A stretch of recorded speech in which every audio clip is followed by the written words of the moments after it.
back to the live dispatches from home that ArtistWorks has been hosting, for the last couple of months here. And so we are talking with two wonderful classical musicians and, of course, professors of classical music in their own right at informal education and also at ArtistWorks. So today, we are going to be joined by Jason Vieaux, who is the teacher of classical guitar at ArtistWorks, and Caterina Lichtenberg, who teaches classical mandolin at ArtistWorks. And for those of you who might not know who we are an online music instruction company, and we work with 36 world-renowned musicians and virtuosi, two of which we're going to be talking with today.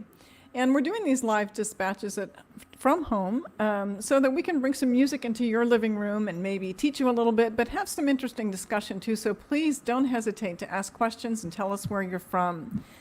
We always start the show with a tribute to those who are on the front lines during this pandemic. And also we want to honor those who have been ill and maybe have lost loved ones. And so to start out the show today, Caterina and Jason are going to trade off on Somewhere Over the Rainbow. So I give you Caterina Lichtenberg and Jason Vieaux.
Wow, applause, applause. I wish you could hear everybody applauding in the virtual audience. I wish I could too. That was just absolutely beautiful. And it's That such was our debut. We just met, and that's our duo debut. That is really wonderful. So, Caterina, you and Jason have never met until today, possibly, when you interacted earlier. Is that true, Caterina? Oh, did we lose Caterina? I'm not sure. I mean, I can answer. Yes, that for her. please do. Yeah, no. I mean, this is the first time I've seen Caterina. Of course, I've seen pictures of her and Mike, of course, and we had a brief phone conversation yesterday to talk about, maybe if we play a couple pieces, a couple of things that really kind of link the mandolin and the guitar together. Yeah, that's nice, and I'm so glad that you did. And Caterina, you're normally in Germany and the United States, but you're kind of stuck here at this home, right? Yes. So I will not say the word why, the reason, but of course this is now everybody is suffering from the same, and so we are here because our flight were cancelled, and but there are worse places in the world than being stuck in California. Yeah, and worse people you could be stuck with too, but you're stuck with Mike Marshall. That's not so shabby. said, yeah. And not only the music is so nice connecting us, is also that he's a very good cook. So I'm stuck with an amazing cook, which is not Yes, bad in our oh my children. gosh. Jason, sometime we have to get you here in Napa to have Mike's fresh pasta. Oh my gosh. It's just bad for the waistline, I'm telling you. Well, He's trying something new. what, Katerina? He's trying every day something new, and I'm his trying bunny. So I'm eating all the new things, experimenting. Oh, wow, that's great. Well, we've got a lot of people who are telling us where they're from. That's the first question we usually ask. Tell us who you are and where you're from. So I'm just going to pop a couple up on the screen here so they know that we are welcoming them. Our first friend is from Malaysia, and Chris is joining us from Florida, and Mark is from Ohio, and Coco is from the San Francisco area. And then Mehdi is from France, and he liked your rendition of "Somewhere Over the Rainbow." And Mehdi is a new student of ours at the Jason Vieaux Guitar School. oh, that's great. So He you know started here you. like 2 days ago. Yeah. Oh, wow. Okay. So he's Johnny on the spot. That's great, Mehdi. We're happy to have you here, and any other students of ArtistWorks, whether you're from There's a Caterina. few of my mandolin students also, Coco and Joyce and Chris. So nice to have you here. Excellent. Well, I'm so glad to hear that. And we've got Craig, and he says hi from Joyce and Craig in Northern California. That's a great place to be. I don't know how to pronounce this name, and I'm sorry, but a gentleman joining us from New York. I hope everybody there is safe and healthy. So yeah, we've got folks from all over the place, and I just wanted to make sure that we, said hello to them. And for all of you who are watching, please feel free to ask questions too. That's what we're here for. We're here to talk about music, and I think we're going to focus the conversation a little bit on formal education, because both Caterina and Jason teach in formal education as well as at ArtistWorks. And so there's a difference between teaching at university and then at ArtistWorks too. So Caterina, why don't you take this first and tell us a little bit about where you teach in Germany? Yeah, I do teach at the Cologne Music Conservatory and at the department in Wuppertal. And so I do this since 15 years. And I'm a mandolin professor there and teaching the Neapolitan style mandolin and also Baroque mandolin and chamber Baroque ensemble. And so that's usually, of course, a face-to-face lesson. And I see my students live in the classroom. And now it's very different with this situation. So, and luckily I had already experiences teaching online because of being at ArtistWorks. And so it was not so unusual to switch now to this new form, because now I'm teaching my students, of course, also through the internet, because I cannot see them live. And what does it's the Cologne Conservatoire of Music? Do I have that correct? Yes, Köln, it's Musikhochschule Köln, so I don't know how to say it in English. Well, what is their thought about you teaching online and online instruction for music in general? Well, it's changed over the last weeks for sure, because it was absolutely not considered in the past. We would, of course, sometimes just record something and then make some little comments about it. But now, since many weeks, now our department or the whole school changed to the online teaching. We have also meetings and conferences. Everything is Zoom or WhatsApps, and now they asked us to get involved in this technology so that we can stay connected with our students and support them through this time. Right. Do you think it's possibly a permanent shift in their attitude? Do you think they're more accepting and embracing of online education? Or do you think everything's just going to revert right back to, master disciple kind of thing? I'm very curious about this, actually. I think that some students are feeling some benefit also from this in a different way. I think there's two different ways of teaching, and I personally think the connection is also very nice. I see now my students in Germany, because of because they have to send me a video, they have to record themselves, and now they tell me sometimes, "Oh my God, I recorded this piece 40 times before I'm sending it to you." And this is like a practice in time. It's amazing. And they did not do this before.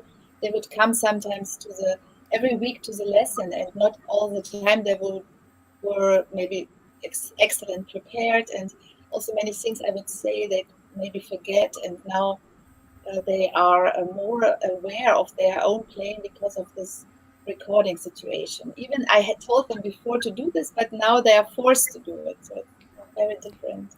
Right. It is a difference in just attitude, I think, as well. I know I've spoken with a lot of people in, universities, and there's just I think, a philosophy or perhaps a theory that in person is always going to be superior to anything online. And so I've been very happy to hear from some of the universities, and they're interested in using the content as a sort of a virtual textbook, and also use the video exchange to teach.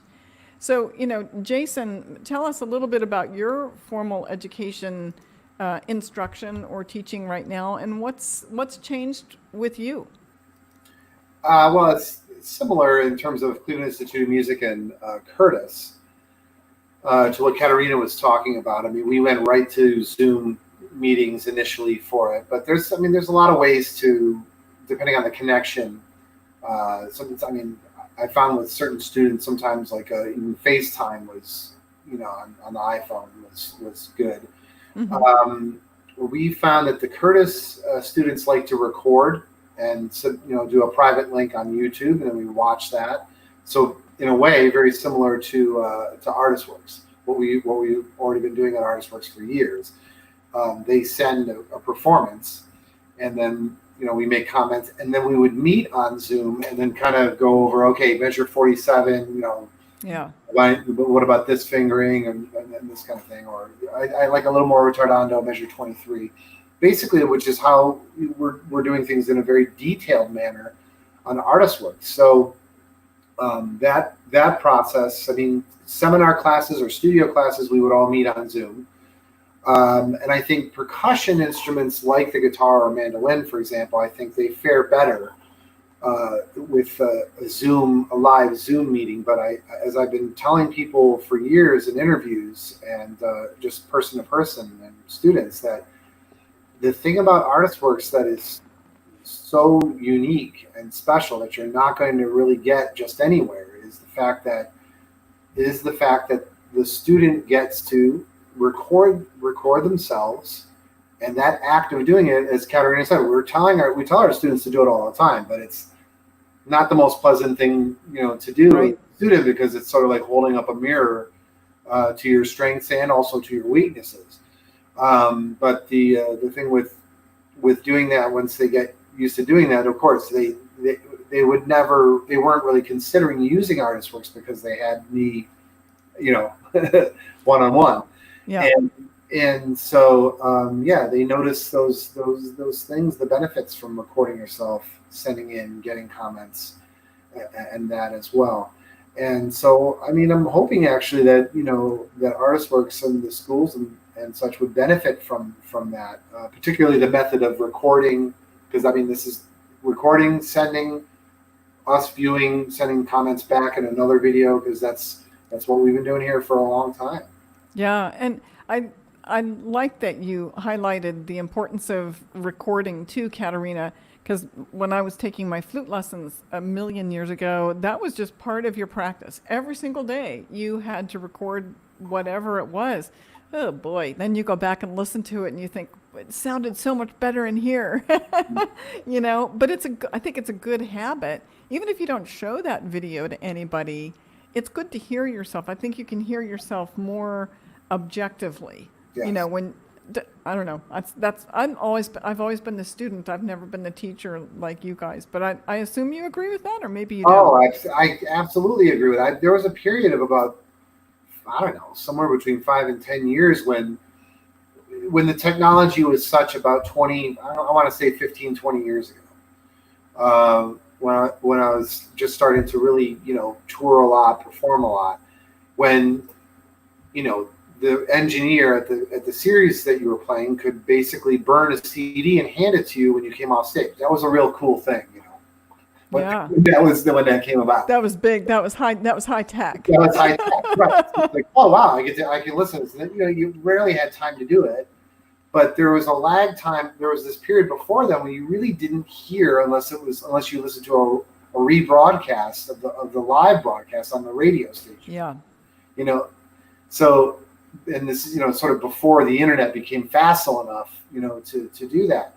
So I remember the sensation of popping these things into the CD player and going like, oh my God, why am I playing so fast?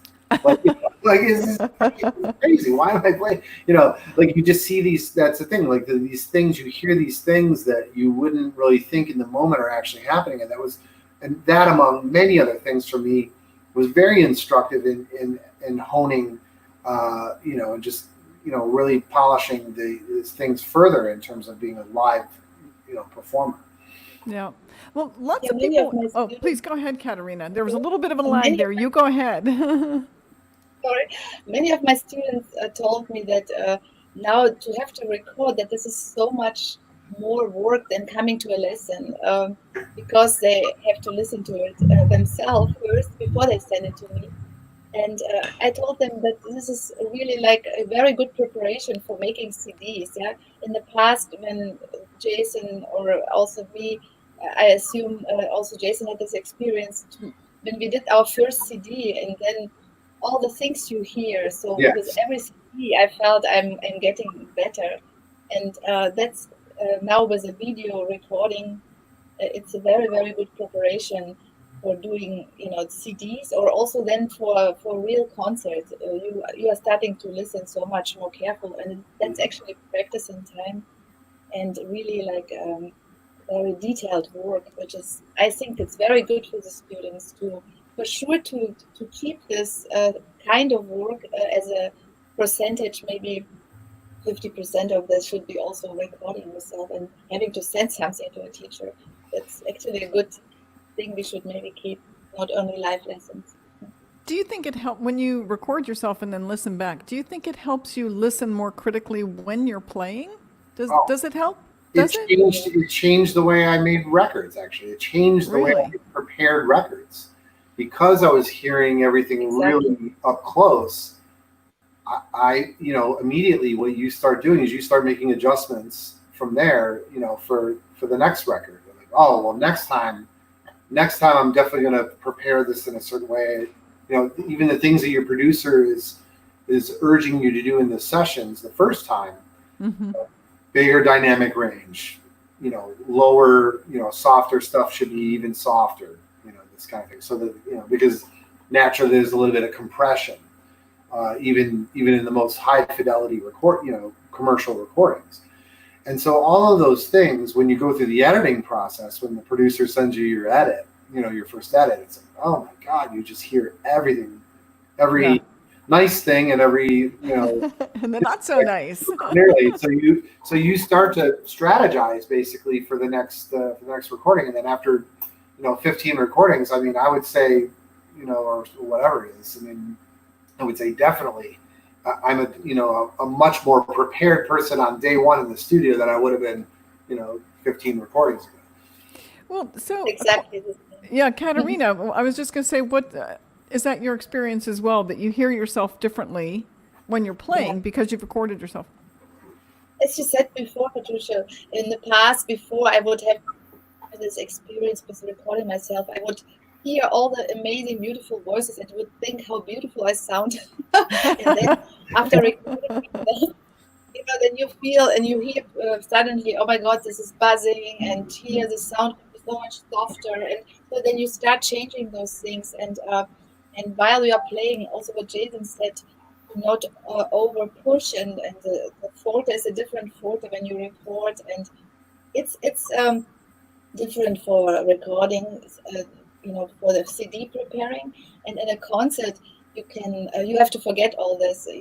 I'm trying to not think about all the things in a concert. I try to let it go. But a very good preparation is to hear yourself from the inside and the outside, and so the recording is helping a lot for doing this. Well, And we work on those very same things with the students at ArtistWorks all the time, because one of the a very common comment from the students, where they'll write in the text box, they'll say, oh, I'm really not used to recording myself, and I didn't realize how hard it was. I get so nervous in front of the microphone, even though what I'm telling them is, like, the advantage is, what I talk about ArtistWorks, one of the talking points is, you can take your best shot. You get to present yourself at the highest level that you can play the piece at that time.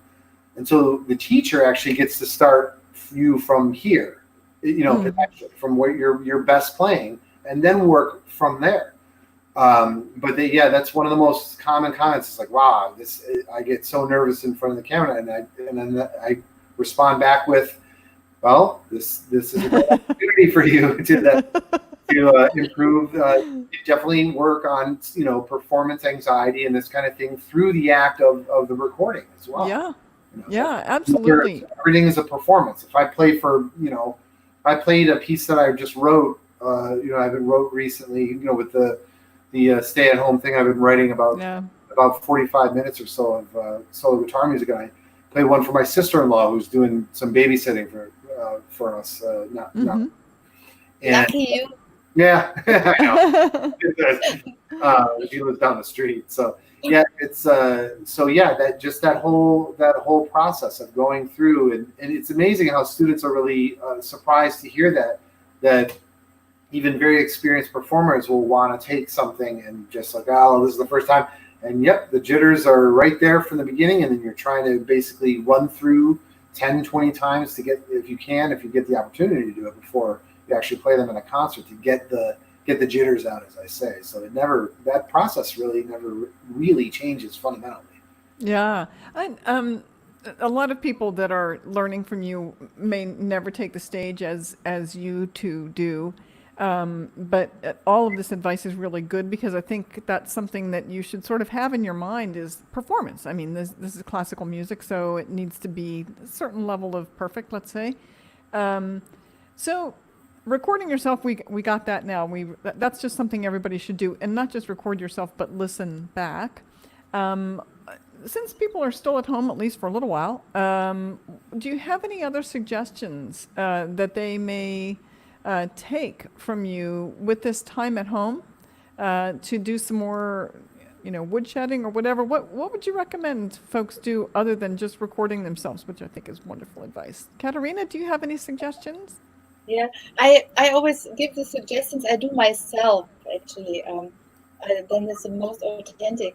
So what I do now very much is just going through all my piles of music, sheet music, and all the mandolin methods I'm studying now and practicing. I'm right now also very much involved with all the cello suites of Bach. I love to play through them, and so just exploring and playing whatever I can find, and I finally have the time to do this, because usually in those other times, and I guess Jason has the same lifestyle, is you always run from one thing to the next, teaching from the university, then you run home, you have the kids, then you try to practice, then you perform, so it's always stressful, and now we have like a long like many weeks of not traveling, so that's giving us time for many things we didn't do before. Also, reading a lot of interesting books, not only about music or not only about mandolin, also just in general music or art books or whatever. Not even this, philosophical books. So it's just exploring and building up your soul and your mind with so many things, and of course also the cooking. We have read a cookbook, So Jason, what suggestions do you have for players, maybe for a little more practice or just some pastime? Yeah, well, I think I've some very well-known colleagues of mine. One of them, one of them from Curtis. It's like I've been really had the time to explore some things fundamentally in my playing that I hadn't really you just never really had time to fix. So there's a lot of things that you can kind of fix, and I'm doing the same thing as well. I mean, when I get the time to practice, it's kind of interesting. I have a slightly different experience than Caterina in that my observation was that the first month of this, around March 8 to April 8, I guess we'll say, or there was it seemed like there was a bit of a shell shock kind of thing, and people were sort of figuring out what to do.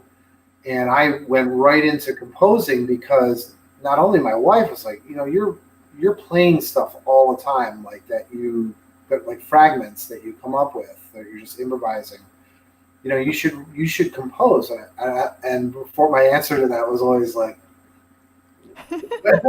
when am I going to have the time to compose? I mean, composing is really hard. Like, you have to actually have time to sit and do it.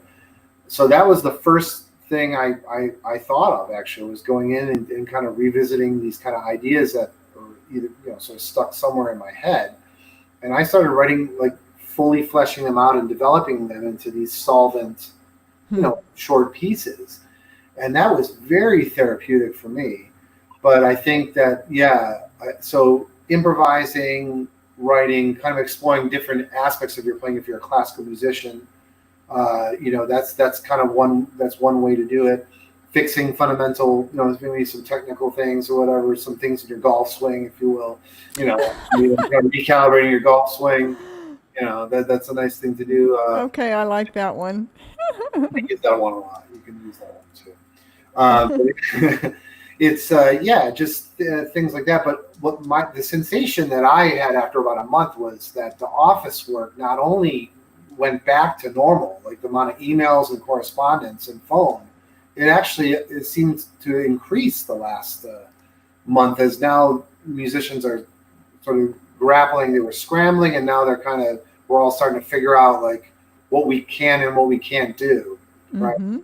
And then it's sort of like trying to find this week-to-week template for me is a big challenge. A week-to-week template of, okay, on these days, I can work 6 hours down in the basement, which I'm down here. This is my basement. Because I have two little ones, like 6 and 3, and they'll just walk down. So you gotta run away from them. Yeah, Caterina has some young ones too. Or I go outside, down on the basement on the inside. Yeah, it's crazy. So. Wow. But then I work there, and so like because I'm home every day, I'm usually only home like a third of the year. So when I offload a lot of the office work and ArtistWorks stuff too. Most of the video responses you see, a lot of them are really in hotel rooms. So I had found this rhythm for a while where I was doing a lot of stuff. I was offloading it to things on the road or on the plane, so that I could spend a little bit more time with my kids when I was home. And now it's sort of like, wow, it's everything is down. It's like, now you want to go back on the road. No, I mean, it's wonderful. No, it's wonderful, of course, being with them, seeing them every day, but it's no less busy. It's weird, like how the day-to-day things are no less busy in a way. I found anyway. It just seems like true. I jump in just because for me it's a little bit more helpful because our children are 7 and 9, so that's a big difference than to have little ones. And so, but what we have to do now with them is also homeschooling them because the homework is given through us with the internet. But it's helping because in the mornings I am putting them on their desks and I'm telling them what to do, and then they sit there actually for an hour, and so I can already use this hour for doing my own work or teaching my students. And many of my meetings at the university are actually at nighttime because in Germany it's daytime. So I'm sitting sometimes from 1 o'clock in the morning till 4 o'clock in the morning in front of my computer because that's the daytime in Germany when there are meetings. Oh, it's oh my different. goodness. Yeah, you've got all that to contend with.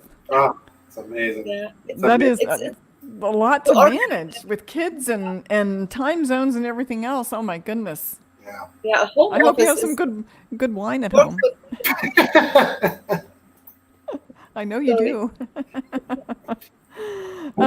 So we have a couple of questions, Jason. Little stinger there. I like that. Certainly a lot more people saying hello. Great. I don't know how many we've put up here before, but I just sort of want to give them their moment. Maybe you know some of these folks. I know Nancy. Hi, Nancy. And Tony Tony's a writes, new student. Hi, Tony. okay, good, cool. And Oh, from Luke, Stephanie! Hey! and there was somebody that said, I think hello in German. I don't speak German. I know Guten Tag. Um, That's about it. Schmutzig, that means dirt, doesn't it? And so let's get down to a question here from Mitchell Yeah. Schuldman. Do you know him? Yeah, Know of him? Mitch has been with our school from the very beginning, and he's a fantastic player. He comes to the guitar festival in Cleveland a lot of those years. So yeah, here he is. Yeah, studying with Jason for 8 years on ArtistWorks. Will you incorporate more of this video exchange idea in your regular university students once we get back to normal? A new tool for teaching. I mean, I'm certainly open to that. Especially the ArtistWorks way, really, of recording, because then you can control again. The student has a lot of control then over their environment, quality of microphone, and this kind of thing. You can make a very good sounding recording with practice, just sort of experimenting. So I do think that's going to change things.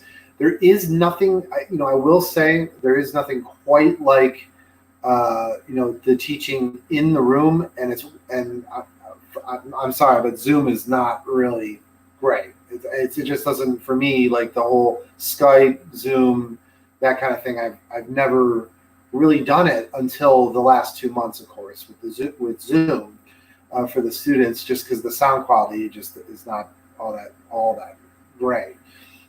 Meaning, if having the option, I would want to do in the room, like in the studio in a building. But I think the whole method that we have here, that we've been doing for years at ArtistWorks, I think it works tremendously well.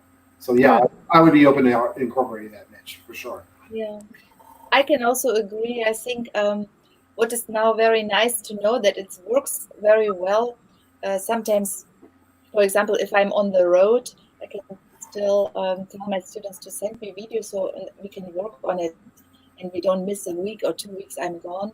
But I think I, of course, also miss the real seeing, and especially the chamber music. We didn't figure it out yet on the internet to play together in an orchestra, right, or in an ensemble. So this part we have to. I'm very much looking forward, and also, of course, to see them. But I think, as I said at the beginning, maybe the mix in between both. I definitely will more ask my students in the future also to record themselves and to send it to me. So to know that they have to send it, it's actually a helpful moment.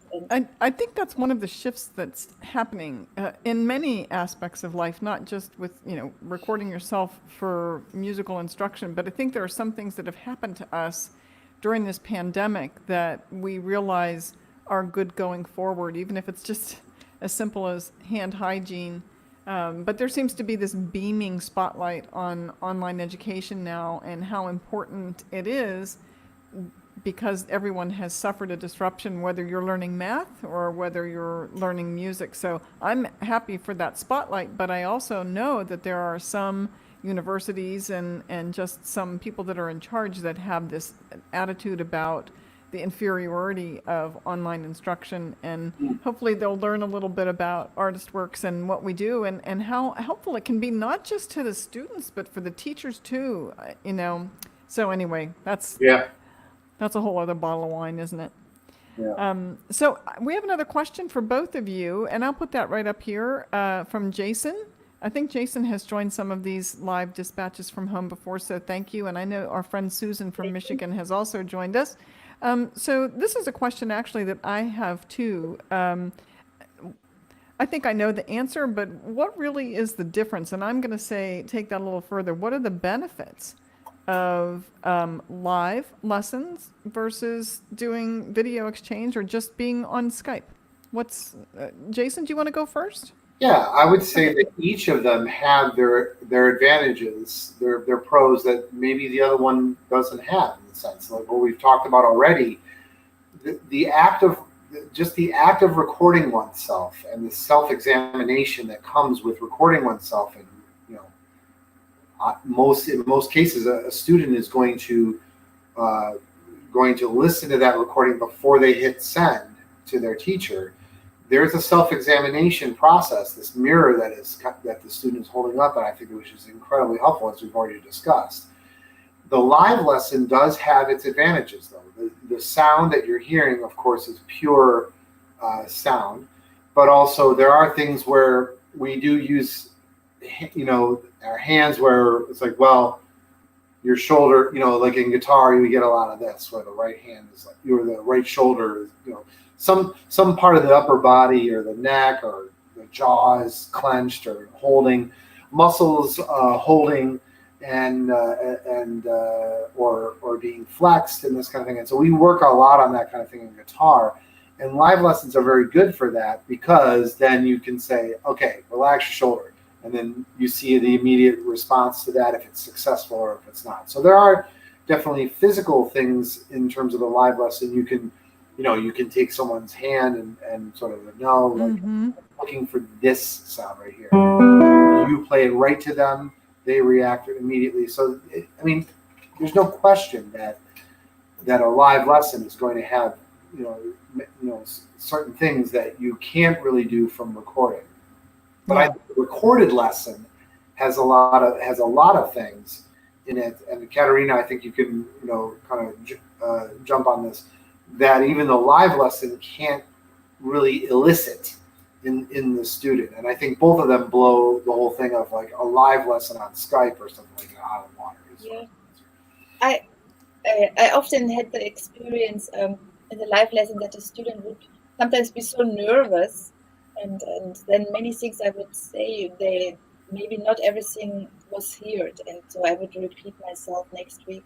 And so maybe with a recorded lesson, then you can listen to it many times, and also the student can send something in which is pre-recorded and send the best version. So this is a good side about the pre-recorded or the internet style lesson. Then, but spontaneous, the real lesson, like face-to-face lesson, the beauty about this is that it's very spontaneous. And I do work a lot in the lessons also with singing or playing certain parts with the students. There's something very emotional which you cannot do so spontaneously with a pre-recorded lesson, right? So it's something which is in the moment, in the room, and so that's also very important. It's another aspect of music and the playing together aspect, and it's very intimate, and so it's very beautiful. But this part is they're just two very different things. Yeah. I think can help each other very much. Yeah. You combine them, yeah. Yeah, absolutely. I mean, plus with the recorded lesson, they can't say, "Oh no, you didn't say that." It's on record. That's right. Well, we've got a lot of people joining us here and a lot of questions, but I would love to see if we could have you guys play something. You mentioned a cello prelude. What did you tell me? Is it a prelude? Bach, a German composer. Oh, well, that's wonderful music then. So, do you? How about you guys do that? You're going to trade off sections of the piece? Caterina, why don't you could start? I think the arpeggiated bits, right? We talked yesterday. We're thinking about the first cello suite prelude, because the arpeggiation suits the plucked instruments very well, right? And yesterday on the phone, we talked about the 240 pieces we play. And so which one we play both? And so we both played this. So let's share this piece. And so now we are playing it not on the cello, but it sounds as good, I think. And we will play it in D major, so it's original in G, because the cello is tuned different. And so I'm starting, and then I will end at a certain point and Jason will know where to jump in.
Beautiful, beautiful, beautiful. I think wasn't that a piece that Yo-Yo Ma recorded? Yeah. 3 times. Oh, 3 times, really? Yeah, he did the complete cello suites on 3 different Yeah. Oh, occasions.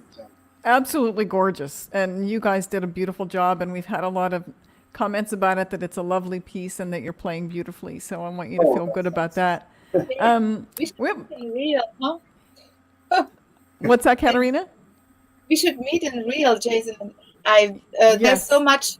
Actually, the mandolin and the guitar are so connected from the history. There's so much pieces written for mandolin and guitar starting in the 18th century. So That's right. Yeah. Yeah. We've had now 2 rehearsals, and I think they went pretty well. That's all you need. Well, I hope your reunion. That's really the litmus test right there, right? It's and you go, yeah, we should do. That's kind of how it always was with me. You meet someone at a festival, or you get hooked up at a music festival, and they go a violinist or a cellist or whatever, and you play something together, and you're like, well, that was pretty easy. You don't even really have to talk. That's how you know it's a good duo. Well, I hope that when you two meet for real, it's at ArtistWorks and in front of the cameras, and we'll record it all and share it with the world. That's what I want to do. Well, that's what I'm going to work on trying to get better at now that I'm sort of home every day. This is one of the other things I'm going to be looking to do is, I've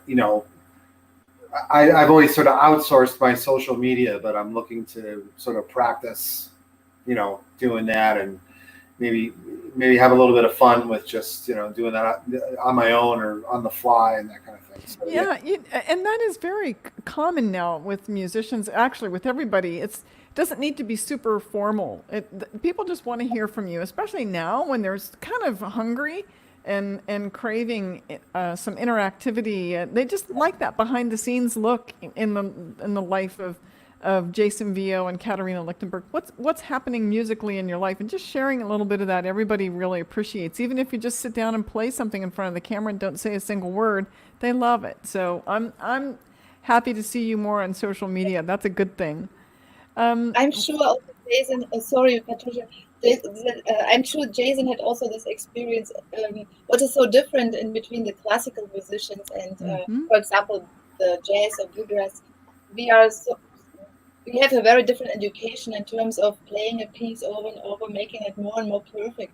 And so then this spontaneous moment sometimes is dangerous to lose it. And what is maybe very nice also now was opening up a little bit and just playing and being prepared to just not think about only the perfection. It's just also the musical language or to show, some emotions. And that's also something I learned a lot from being around other musicians from different styles, especially Mike also I'm living with this fun.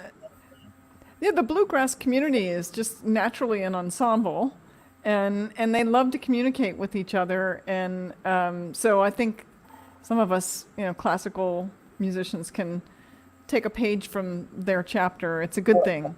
Yeah, it's like I kind of had this sort of weird sort of surrogate background in jazz, or sort of alongside of my bachelor's degree at CIM, because I grew up listening to my dad's jazz records as a kid, and I think it definitely.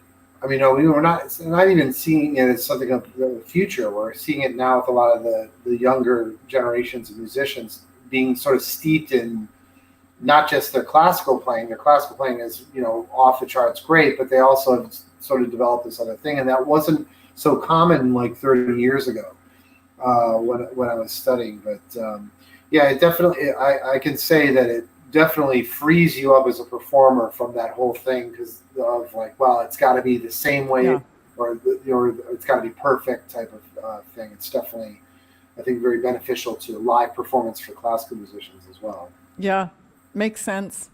Well, we've got some questions here, so let's take a second and ask them. George Cole, who has been a student of ours in multiple courses and for a very long time. And George, we're always happy to have you here and ask questions too. And he's got several of them going. And this one, I have to put this up here because I'm sure so many people want to know what the heck is on that thumb of yours. Patricia, I've never gotten that question. That's interesting. I don't believe you, and I know you've recorded an entire lesson on that. So let's talk about the thumb. Let's see it. The thumb, the nails. Here we go. Well, actually, my nails are really quite long because I'm writing a tremolo piece, actually, and so I kind of like, just to sort of test run things, I've been kind of letting my nails grow a little bit on the longer side. My regular fingernails are not nearly this long for performance. My thumbnail, though, is a ping pong ball, and it's quite long. It's always quite long because I have very short thumbs. You have weird hands, actually. I have very weird hands. You really do. I've got these Vulcan kind of fingers that do this sort of naturally. Too much guitar play. Which works really great for some things in guitar and really horribly for a lot of like basic fundamental things.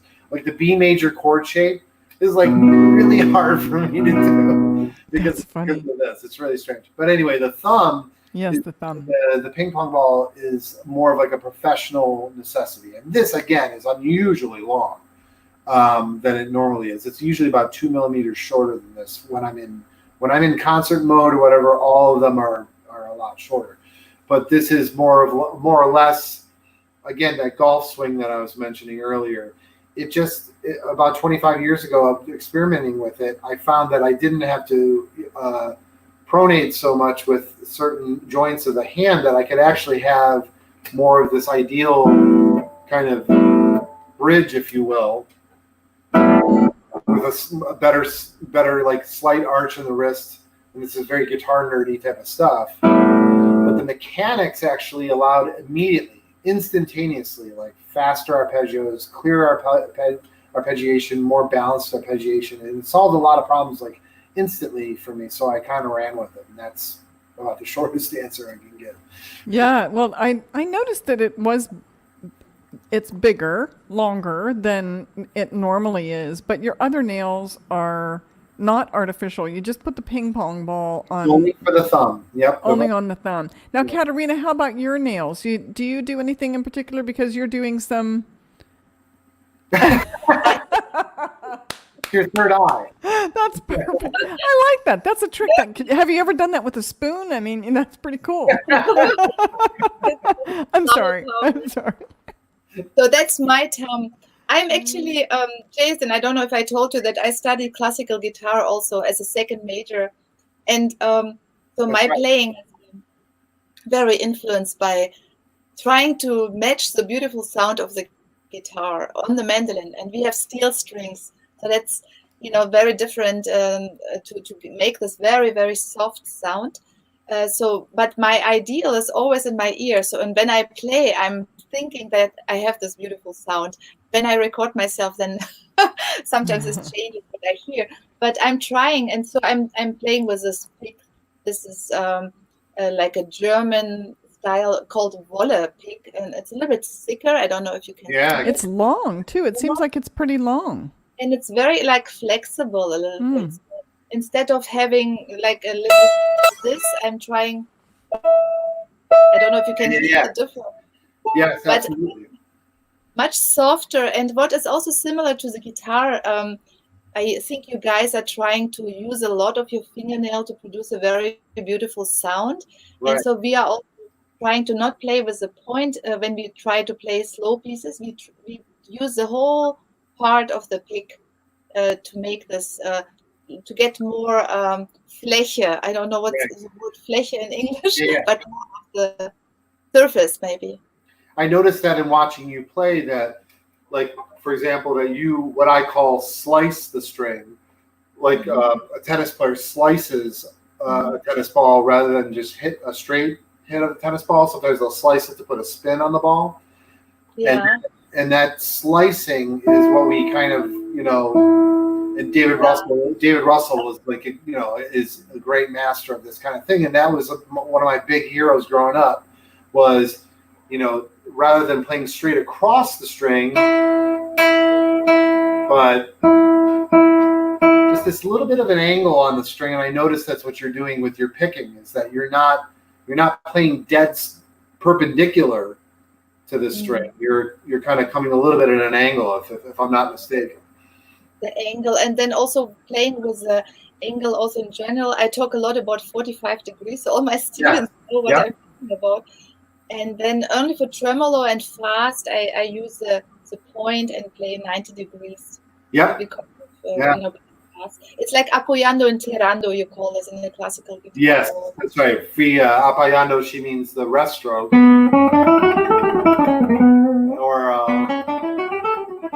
Or the same scale, free stroke. Free stroke, apoyando, or rest stroke, the stroke is a little thicker sounding, a little fuller, because you're actually pushing the string directly into the wood, into the soundboard.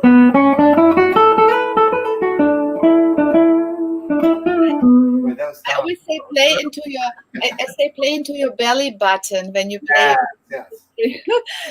And so we have all the good players know that all the same. It's the same stuff. We just describe it different ways. I think we're nerding out now. I think we might be nerding out on plectrums. We're getting a little nerdy in here. Yeah. We continue this later, Jason. After this is over. And I'll just leave the room. You guys can be alone. We do have a question here for Caterina, I think. Let me put that up here. Can you read that, Caterina? What are some of the best exercises for the beginner? This person is working on Hanon for guitar and mandolin. Is Hanon the right approach? That's a great question. Well, I do not know this book, Hanon for guitar and mandolin, but all the best pieces and exercises for beginners I did put on my curriculum on beginners ArtistWorks, going really through all the, starting from the very, very basic thing, open strings with the rest strokes. And so I picked pieces from probably 10 or 15 mandolin methods, historical and contemporary, and put them, kind of got the essence out of it and put them into the order which makes the most sense. So because many of the historical methods are starting with a tremolo immediately, first note. And the approach those days is now to start with a rest stroke and first get the nice sound. So that's why I had to kind of adjust it to my line of what makes sense, how to learn the mandolin. So that's why I think I got beautiful pieces there. So just follow this, because I think you are on my side. That's why I'm saying this. But in general, if you are not on ArtistWorks side, in general, there's so many mandolin methods, and it's really hard to say which one is the best. I would only say the combination of many of them. Each of them has a different angle on some light, and you also have to maybe have in mind that the classical mandolin is very different.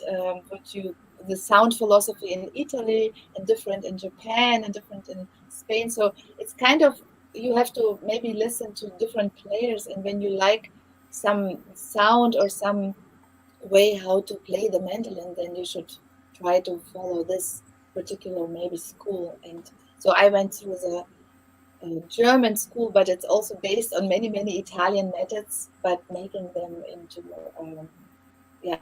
to make them fit into the sound philosophy. What's great about both of the courses that you have, even though learning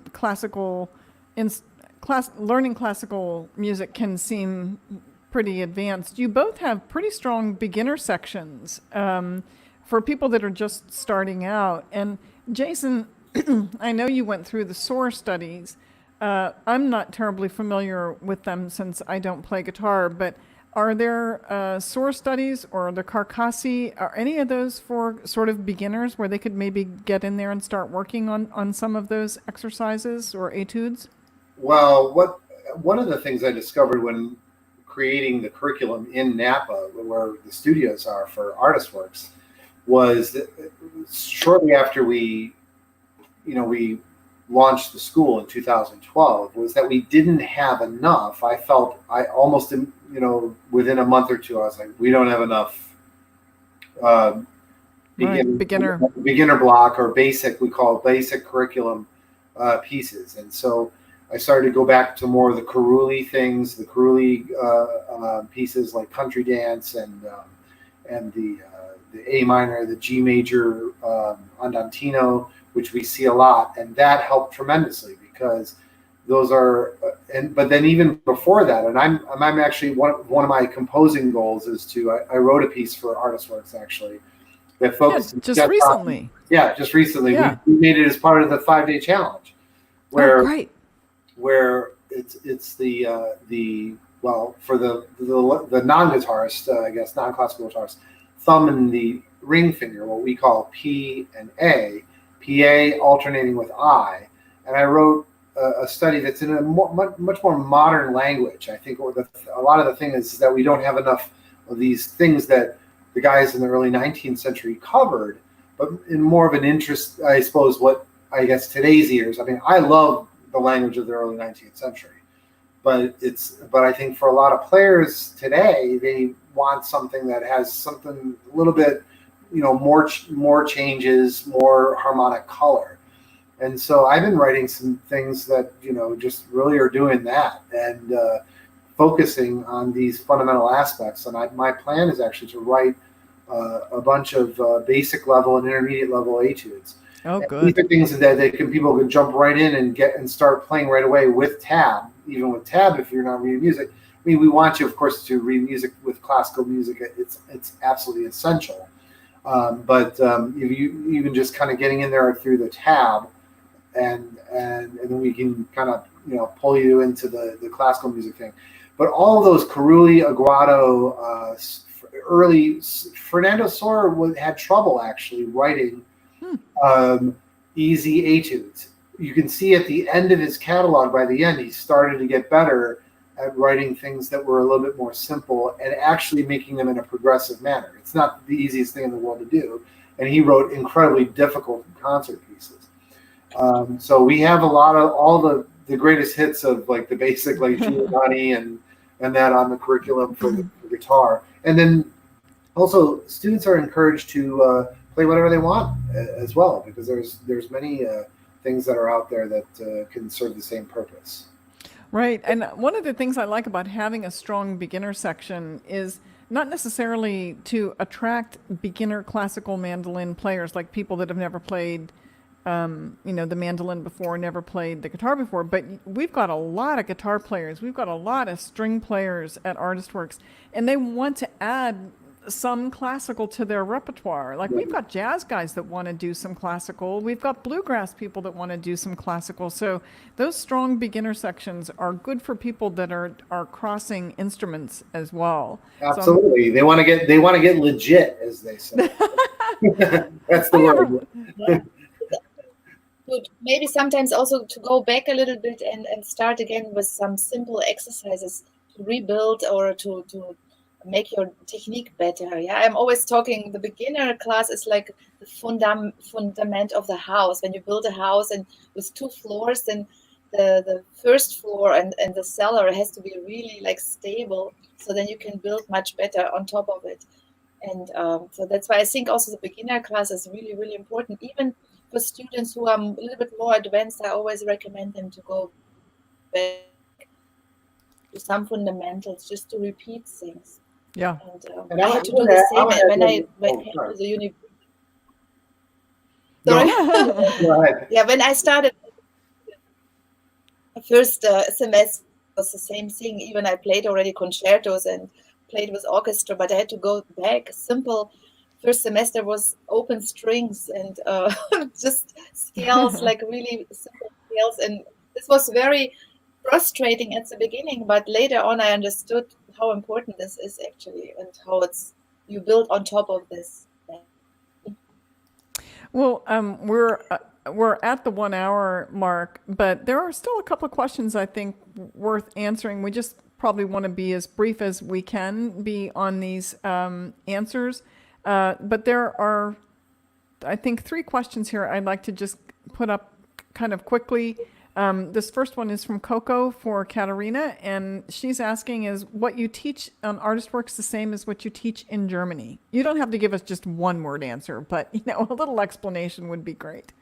Basically, the technical part, yes, but not the pieces, because the students in Germany at the university, they are already professionals. They play very difficult pieces for the entrance examination. So I'm starting on a different level, but often we have to go back to the basics. And so we talk about sound philosophy, we talk about arpeggio techniques. So it's basically all the same, but the literature, the pieces are on a different level, I would say. All right.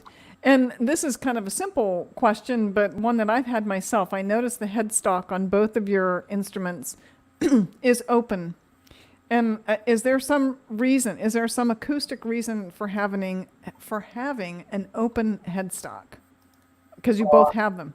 Well, I can't speak for the mandolin, but you mean the spaces? Yes. Mm-hmm. Oh, it's just so you can tie the string through the hole in the rod here, and then tie it, and then the tuning machines then wind the string up. So you need the open space to basically put. There's a hole in this rod here. I don't know the technical term for it, but it's a rod. It looks like a rod to me. A hemi, a gasket, something like that. But other acoustic guitars don't have that space. They don't. Oh, because they have a pin. Okay, they've got a metal pin that's at the top, but that pin has a hole in it. Oh. It needs a hole to thread the string through, wrap it around, and then tie it, and then you use the tuning machines, which are this. I see. To wind this. Yeah. So on the classical guitar, it's just they're just open. Yeah. Is it the same for mandolin, Caterina? Yeah, I think it's the same. You put the strings the same way. And maybe also the weight, the mandolin is very balanced. When I put it here and I'm holding it, when it's too heavy, it would be more difficult to hold it. That's maybe also. And I'm looking now, I have a historical instrument here, which I wanted to show you. Wow. It's a copy from an instrument from the 18th century. And you see the same is here, but here, I don't know the name of those in English. But pegs? They tuning pegs. And you have also holes there, so that's maybe also the tradition how it was made for the classical instruments at that Yeah, time. no, the guitar also, like cello and violin, had friction pegs. So what we call I think those sort of look like, I'm not sure if they are, but they look like friction pegs on the period instrument. And a lot of period guitars have the friction pegs where the whole peg is a wood spike that's basically in a hole. Yeah. And the friction of it. But the modern tuners are much easier to control. Okay. Well, thank you guys for answering that. I appreciate it. So I hope that there's maybe just one more piece of music in the two of you guys, so we can maybe close out a little bit here. But before we do that, I want to make sure that everybody knows that there is a promo code going across the bottom of the screen if you're interested. This broadcast is not meant to be a big commercial for ArtistWorks. It's meant to bring some music and some lightness into your life right now. But if you are interested in getting free lessons, free sample lessons from these two virtuosi, you can go to artistworks.com/free lessons, and you'll get a bunch of free sample lessons, and I promise we'll take good care of you. So, Jason and Caterina, would you like to play another piece for us? Yes, Jason, no? shall we play some tremolo? Tremolo? Something with a tremolo, okay. Something with a tremolo? Okay. Yeah. All right. Yeah. All right. All right, who's... You know what? I've been writing, like I was saying, I was writing this tremolo piece. So let's. I don't know. My tremolo's a little rusty, but let's. Okay, give it a go. I can play a little Recuerdos de la Alhambra by Francisco Targa. What do you have on the mandolin? I could play some Notturno cello stellato, which is like the sky with the stars at night, by Raffaele Calace, who is a composer from the 19th century, beginning 20th century. Great. Sounds great. Okay, so 3, 2, 1. Who's going first? I don't know. Come on, we're going to ad lib here. You're classical musicians, but we're going to have to improvise here because we got to play some music before we leave. I'm trying to see if I have coins here. We could flip a coin or anything. But... Okay, Jason, you go first. All right. Here he goes. This is how you manage performance anxiety. You just dive right in. Holy cow. There we go.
Beautiful. Wow. Okay, Caterina, you're up. What are you going to play? You sound almost like a mandolin. It's just so beautiful. That's really good, right? Wow. It really is so beautiful. It's like almost brings me to tears. I love hearing both of you play. You're just such outstanding musicians. I love it. And thank you for sharing your music so much with us. It helps me, you know, I love being home here with David. It's wonderful. But I get to hear your music too, and that just makes it even more special. So I know you'll play us something wonderful, Caterina. Thank you. I try to follow now, Jason. That's me. That's tough.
Just beautiful. Brava and bravo, Jason. Thank you both. I do hope that this little connection between two of our great artists will be a catalyst for you to work together in the future, even if it's just to come into our studio and record, you know, some lessons or some duets or something. I hope that there's a collaboration in the future for both of you. Yes, I hope Good so to too. me. Great. All right. Thank you for spending an hour with us today. To all of our viewers, thank you for all your questions and comments and compliments. And we will be back here tomorrow night. So don't miss it. We're going to be here at 4:30. And I'll be talking with Dave Stryker, who has another CD out. And he's going to be joined by his colleague and bandmate, Jason Gold, a great organist. So join us here again tomorrow at 4:30. Caterina, Jason, thank you so much again for your time. I look forward to seeing you in person very soon. Thanks. Thank you, Thanks, Patricia. Thank you, Jason. Take care. Be well. Yep, you too. Bye bye, everybody. Bye-bye.